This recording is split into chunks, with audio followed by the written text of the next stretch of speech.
Oh my lovely people, तो कैसे हैं आप लोग। मुझे पता है आप सभी बहुत अच्छे हैं। तो मैं हाजिर हूँ एक बहुत मज़ेदार आत्मा की एक अनोखी कहानी लेकर।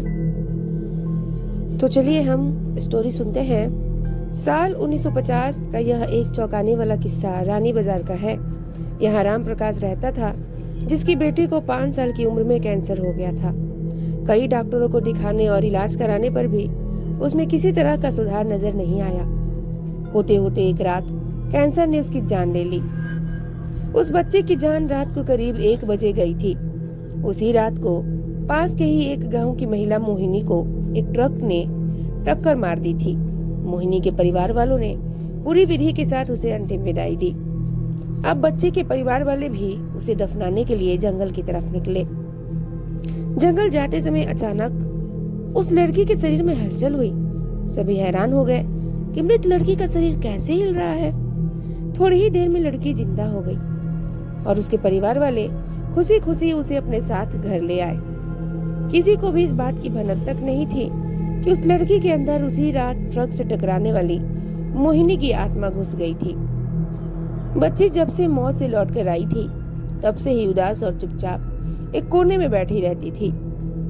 एक दिन उसकी माँ ने उसे खुद अपने हाथों से खाना खिलाया और मामा के घर ले जाने की बात कही।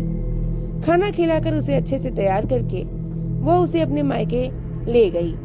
रास्ते में वो बच्ची जैसे ही उस ट्रक वाले हादसे की जगह पहुंची तो उसने अपनी माँ को कहा कि मेरा गांव इधर है। माँ ने उसकी बातों पर बिल्कुल गौर नहीं किया और उस बात को हंसी में टाल दिया। कुछ ही देर में वो अपनी बेटी को मामा के यानी अपने भाई के घर लेकर के पहुंच गई। 1-2 दिन बाद मामा जी के घर के आसपास ही बच्ची के अंदर घुसी मोहिनी को अपनी पड़ोसन सिमरन दिखी। उसने जोर से उसे नाम से पुकारा। सिमरन ने पलट कर देखा तो एक छोटी बच्ची थी।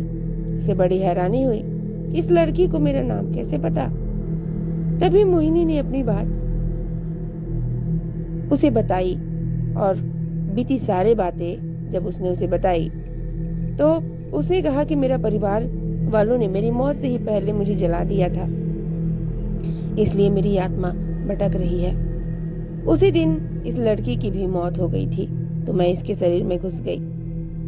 सिमरन ने ये बात अपने गांव जाकर सबको बता दी। पूरे गांव वाले और उसके रिश्तेदार मोहिनी से मिलने के लिए उसी बच्ची के मामा के घर के पास पहुंच गए। उस लड़की के अंदर रह रही मोहिनी की आत्मा ने सबको एक एक करके पहचान लिया। कुछ देर बातें करने के बाद वो अपने परिवार वालों के साथ अपने घर चली गई। जब उस लड़की की माँ बच्ची को घर में न देखकर परेशान थी, जब उसे पता चला कि वो कुछ लोगों के साथ दूसरे गांव गई है, तो वो उसे बुलाने के लिए चली गई। अपने परिवार के साथ खुश मोहिनी ने वापस आने से मना कर दिया। पास के ही लोगों ने उसे समझाया कि तुम्हें दोनों परिवारों के साथ रहना चाहिए, इससे सभी को खुशी मिलेगी। तुम किसी एक परिवार को दुखी नहीं कर सकती हो।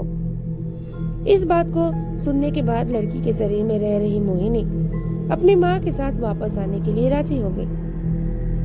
तब वो दोनों परिवारों के साथ खुशी खुशी रहने लगी। तो ये थी आज की स्टोरी। आप लोगों को स्टोरी कैसी लगी प्लीज कमेंट करके जरूर बताइएगा। स्टोरी पसंद आई हो तो लाइक और शेयर करना ना भूलिएगा। मैं मिलती हूँ आप लोगों से कल एक नए मजेदार स्टोरी के साथ। Bye bye, take care.